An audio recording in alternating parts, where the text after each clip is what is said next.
Ketika takbiratul ihram disyariatkan kita mengangkat dua tangan, dan itu hukumnya sunnah, tidak sampai kepada wajib.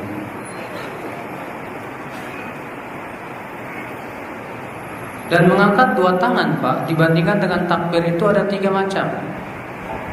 Yang pertama, mengangkat tangan dulu baru takbir, Allahu Akbar. Yang kedua, berbarengan, Allahu Akbar. Yang ketiga, ya takbir dulu baru mengangkat tangan, Allahu Akbar. Ya.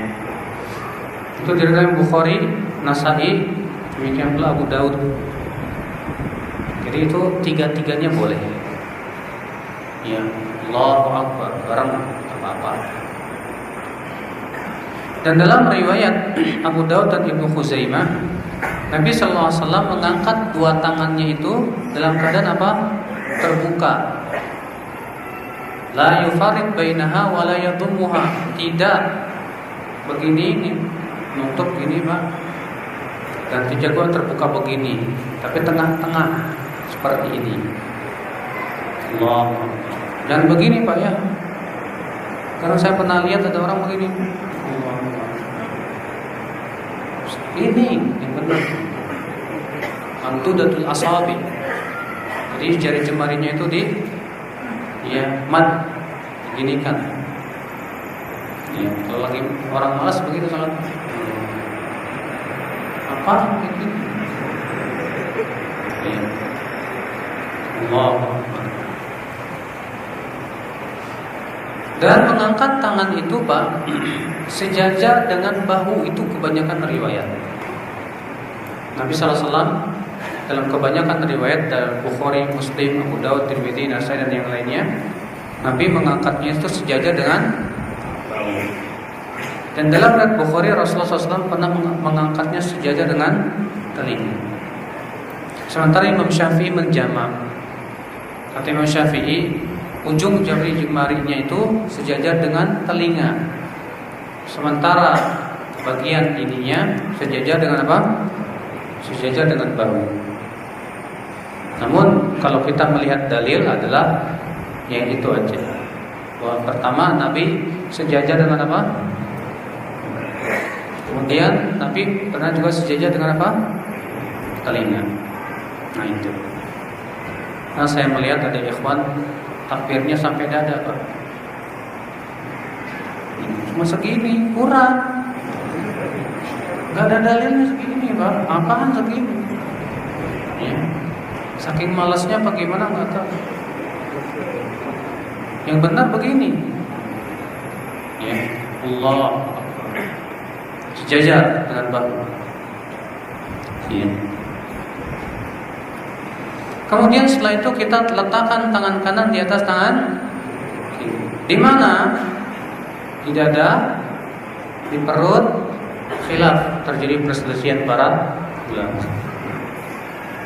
Sebagian ulama seperti Imam Syafi'i merajihkan di dada berdasarkan hadis Wa'il bin Hujr, dan ini yang dibela mati-matian oleh Syekh Al-Albani rahimahullah dan sebagian ulama yang bahwa di dada itu yang benar. Berdasarkan riwayat Al-Wa'il bin Hujr bahwa Nabi SAW meletakkan dua tangannya, meletakkan tangan kanan di atas tangan kirinya di atas dada. Ya. Namun hadis ini diperselisihkan, hatta sampai zaman sekarang pun diperselisihkan oleh para ulama apakah hadis ini sahih atau dhaif. Syekh Al-Albani memandang hadis ini sahih karena diriwayatkan dari beberapa jalan yang saling menguatkan satu sama lainnya. Sementara Syekh Muqbil mengatakan dhaif. Kenapa? Karena pertama, riwayat Wa'il bin Hujr terdapat perawi yang bernama Muhammil, dan Muhammil itu dhaif dan diselisih oleh banyak perawi yang meriwayatkan dari Sufyan Ats-Tsauri dengan tanpa ada sebutan di dada. Hadis yang kedua juga ada di sanadnya ada namanya Muhammad bin Hijr atau Hajar, dan ia pun juga diselisih oleh banyak perawi yang tanpa menyebutkan adanya dada. Hadis ketiga itu dalam riwayat Tawus, tapi itu mursal, sahih sanadnya, tapi sampai Tawus mursal. Tawus menyebutkan bahwa Nabi di dada, tapi Tawus seorang tabi'in, tidak ketemu dengan Nabi Shallallahu Alaihi Wasallam. Hadis selanjutnya juga ada beberapa hadis. Di sini terjadi perselisihan para ulama antara yang mensahihkan dan yang mendhaifkan. Yang mensahihkannya Syekh Albani, Mubarakfuri, Al-Hakim, Ibnu Hibban dan yang lainnya. Adapun yang mendhaifkannya banyak juga ulama yang lainnya yang dirujukan oleh Syekh Mubil rahimahullah. Saya condong kepada pendapat yang mengatakan dhaif. Ya, dalam hal ini ya. Jadi yang sahih yang mana? Ya memang yang paling penting dalilnya yang di atas dada, Pak. Dibandingkan yang di atas perut, hadisnya dhaif jiddan. Makanya Imam At-Tirmidzi berkata, para ulama berbeda dalam masalah apakah di atas perut ataukah di atas dada. Kata beliau apa? Wa hadza amrun wasi'. Ini permasalahan yang luas, silakan. Ya. Walaupun memang ada suatu hadis yang sahih insyaallah, wa Nabi sallallahu alaihi wasallam meletakkan tangan kanan di atas tangan kirinya, di atas telapak, di atas pergelangan tangan, dan di atas sa'id. Begini.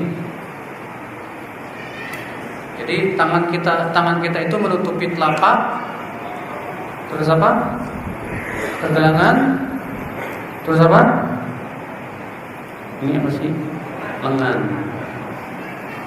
Kata Syekh Albani, kalau kita lakukan seperti ini tidak mungkin kita simpan di perut. Sebab kalau kita tutup telapak ini sama sini, berarti seperti ini kan?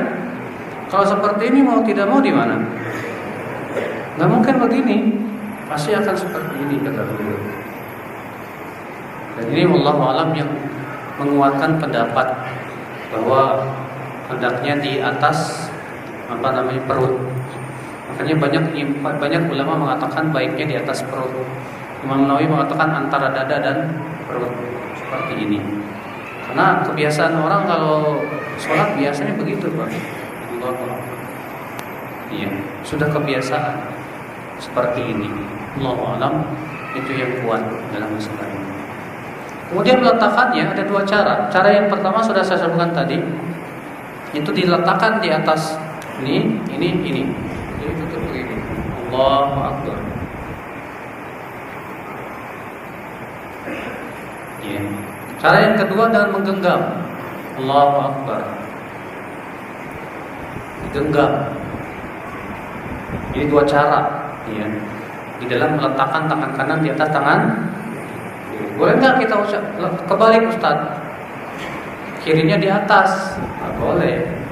Ada disebutkan dalam satu riwayat bahwa Nabi pernah melewati seorang sahabat yang meletakkan tangan kirinya di atas tangan kanan. Maka Nabi langsung mencabutnya dan menggantinya. Iya. Itu yang akhwat Islam azani Allah wa ya. Kemudian akhwat Islam azani Allah, kita pandangan mata kita kemana? Khilaf para ulama. Ketika kita sholat, apakah pandangan kita ke depan ataukah pandangan kita kemana? Ke tanah. Imam Malik berpendapat ke depan. Dalilnya ayat, fawallu wujuhakum syatral masjidil, fawalli wajhaka syatral masjidil haram, fawalli wajhak, hadapkan wajahmu ke masjidil haram. Berarti kata Imam Malik ini menunjukkan kalau sholat kita ke depan. Sementara jumhur mengatakan ke bawah. Dalilnya hadis. Iya. Karena sallallahu alaihi wasallam idza shalla ta'a ra'sahu wa rama bi basarihi nahwal ardi. Hadis yang diriwayatkan Baihaqi Al-Hakim adalah Nabi sallallahu alaihi wasallam apabila salat beliau menundukkan matanya dan melihat ke tanah. Dan dalam riwayat Ibnu Umar Rasulullah melihat ke tempat sujud. Ketika Rasulullah SAW sholat di dalam Ka'bah itu disebutkan Rasulullah melihat ke tempat sujud. Iya. Dan itulah yang soleh, yang sahih insyaallah. Ikhwatul Islam, ada beberapa perkara yang tidak boleh. Perhatikan. Yang pertama, tidak boleh sholat sambil mendongak begini ke atas. Ini termasuk dosa besar. Bahkan Syekh Utsaimin mengatakan sholatnya tidak sah. Ya, berdasarkan hadis Rasulullah SAW sabda, la yantahiyanna aqwamun yarfa'una absarahum ila as-sama' fi shalah aw la tarji'u ilaihim wa fi riwayatin aw la tukhtafanna absaruhum. hendaklah kaum itu berhenti dari mendongakkan matanya ke langit dalam sholat, atau Allah akan cabut matanya itu sehingga tidak bisa melihat. Itu ancaman nih ya. Ini yang pertama nih. Jadi kita tidak boleh melihat kemana? Ke atas. Ya. Yang kedua, nggak boleh kita melihatnya nengok sana sini. Allahu Akbar. Lihat sana, lihat situ, nggak boleh. Kenapa? Karena menengok itu kata Rasulullah ikhtilasun yakhtalisu syaitan min salati ahadikum. Copetan setan. Kayak antum dicopet, antum kan bakal nengok kan ya. Nah ini copetan setan begitu Pak. Antum menengok tanpa ada alasan. Kecuali kalau memang ada alasan untuk menengok, nggak masalah. Sebagian sukan dari Muslim, Abu Daud dan yang lainnya ya, Rasulullah SAW pernah mengirim seorang sahabat ke bukit di malam hari untuk berjaga di sana. Ketika subuh hari Rasulullah bertanya, si fulan udah pulang belum? Belum ya Rasulullah. Sampai dikumandangkan adzan, Rasulullah bertanya, sudah pulang belum? Sampai qomat, Rasulullah bertanya, sudah pulang belum? Maka Rasulullah pun sholat sambil menengok ke arah bukit. Lihat, ya, boleh tidak? Boleh kalau ada kebutuhan. Maka kalau antum sholat Allahu Akbar, tahu-tahu ada suara di sana, ya, sesuatu apa itu? Menengok, nggak apa-apa kalau dibutuhkan. Ya. Nah itu ya akhwat Islam, azani Allah wa iyyakum. Dan sholat dalam keadaan mata kita menunduk itu lebih khusyuk, Mas. Ya, lebih khusyuk. Dan hendaknya Pak,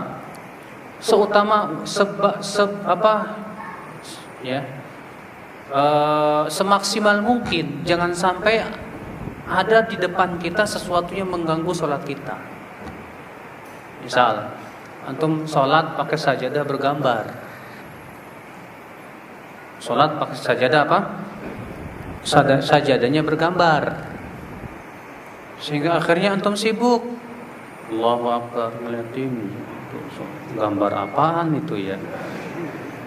Nah, Rasulullah SAW disebutkan dalam hadis ya, bahwa Rasulullah SAW pernah dihadiahkan oleh seorang sahabat baju tapi ada hiasannya. Setelah selesai sholat, Rasulullah langsung cabut baju itu.